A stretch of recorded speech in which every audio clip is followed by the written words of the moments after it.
Today we're taking a close-up look at the Goyojo GRS225RF thermal rifle scope. The RF means that this one has a laser rangefinder.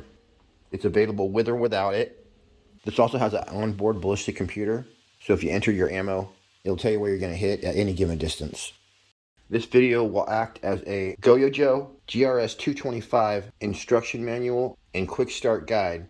So this will be quick, easy, simple directions on how to operate the GSR225. I also have a bunch of sample footage so you'll be able to see what to expect. This is an affordable thermal optic that works very well. I already reviewed their compact version and I remember that it was very good. This one is just as good, if not better. After using it, it's definitely as clear as you're going to get a thermal. I've tested ones 3 times the price, and it's just as clear as the best of them out there. You can look in the description of the pinned comment if you want to check these out. They are available meow. This is just some sample footage I took at an intersection in town. It was early in the morning, so there wasn't a lot of people out. But while we're checking it out, I'll go ahead and tell you what all the parameters on your screen are about. Also, if you like this one, before you buy it, check out my video on the compact version, because it's probably just as powerful. And it's nice to have all that power in a compact model. It's all aluminum as well. That other scope I'm talking about is called the GRL335. So we'll start in the top left corner. You can see right there that I'm on video camera mode and I'm recording. So you long press the photo button to start recording, short press it to stop recording. In the middle on the top, that's my heading. So that's which direction I'm facing. Right now I'm facing west about 220 degrees. Now back over on the left, about halfway down, that's the angle of your rifle front to back. So if it was perfectly level, it'd be at 0 degrees.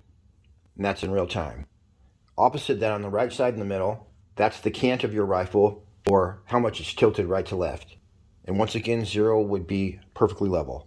Back on the left, we have how much memory is left on your SD card. Although this one has about 32 megabytes of internal memory. To the right of that is which color palette we're using. To the right of that is which profile you're using.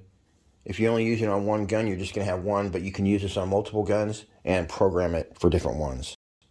To the right of that is your magnification. So right now we're on 1. You use your dial to go up and down. And I believe it goes up to 8 times magnification, 3 times optical zoom, 8 times digital zoom. Right next to that is your Wi-Fi symbol, which you have to have enabled in order to use the app. So I'll show you how to do that in the menu. To the right of that, you have the date, which it just knew automatically, so that was cool. And we have the time. It was 4:36 in the morning. And then this has 2 batteries. Those last 2 meters are going to show you the juice left in each of your batteries. And that's it. So pretty simple to understand. And as well, it's simple to operate. There's only 3 buttons and the wheel. So here's what the buttons do. There's a wheel on top that's going to turn left and right with click adjustments. So there's a short press where you just hit it real fast, and a long press where you hold it on for a second. The buttons are the same. They have a long press and a short press. So your top button that's yellow is your on-off button. If you hold it down for 3 seconds, it'll turn the unit on. Hold it down for 3 seconds again, and it'll turn it off. To put it to sleep, you just hold it down for less than 3 seconds, and then press it one more time, it'll wake it back up. On your bottom left, you have the photo button. So if you short press it real fast, it's going to take a photo. If you hold it down, which would be a long press, that's going to start your video recording. To stop video recording, then just hit it once to stop. The last button is the bottom right. It has a little symbol that looks kind of like a sun, and that's your palette switching button. So on the rangefinder model, you're going to hit that once to turn your rangefinder on and off. And if you hold it down, or a long press, it's going to switch your color palette. So there's 8 different color palettes to choose from. Your wheel up top, turning it right or left is going to zoom you in or out. If you long press it, it's going to enter your menu. You can long press again to get out of the menu. Short press is basically the enter button, or OK. And as well, you can turn the wheel left and right to navigate through the menu. It's got a pretty good app called the IR Vector app. And in your manual, it'll give you instructions on how to download that. But it works really good. I got it here on my iPad. But you do have to go in and under the Wi-Fi settings, select AP. And that basically turns on your Wi-Fi. Then you just go onto your tablet, connect to the Scopes network, go back and open your app, and you're going to see everything on the screen that you would see if you're looking through the scope. The menu's real simple, and there's not too much stuff in it, so we'll just go through everything. First, you're going to long press the top wheel to enter the menu. And when you're in the menu, you can exit at any time by long pressing the top wheel again. You're also going to make selections by short pressing the top wheel and navigate through the menu by turning it. The first thing we'll look at is the image settings. It's going to record in 720p maximum resolution. There's a dead pixel setting, contrast, brightness, and enhancement level you can raise from 0 to 10. It comes set on 10. And finally, you can restore factory settings. You can long press your top wheel to get back to the main menu or hit that return symbol. Under system settings, you can format your SD card, upgrade to the latest software, turn your audio on and off, initiate your accelerometer calibration, basically your gyroscope, and calibrate your compass. Under the sleep setting, you can choose the time that your scope will sleep before it turns itself off. You can pick your language, turn Bluetooth on and off, reset all your ballistic information, and that's it for system settings. Under zeroing, that's how you're going to adjust your crosshairs. You can choose your reticle type. There's different profiles for different guns. I think you can even choose the size of your crosshair, obviously the position, or reset it to factory default, etc. Now we're getting to the good stuff. Your ballistic assist is basically your ballistic calculator. So similar to other scopes we've looked at, you just enter your ballistic coefficient, which you can look up for pellets. There'll be a link in the description to the Hard Air Magazine BC chart. Ballistic calculation mode is either simple or record. If you hit record, it'll record stuff on your ballistic records table. Under simple variables is where you'll enter all your ballistic information for your ammo.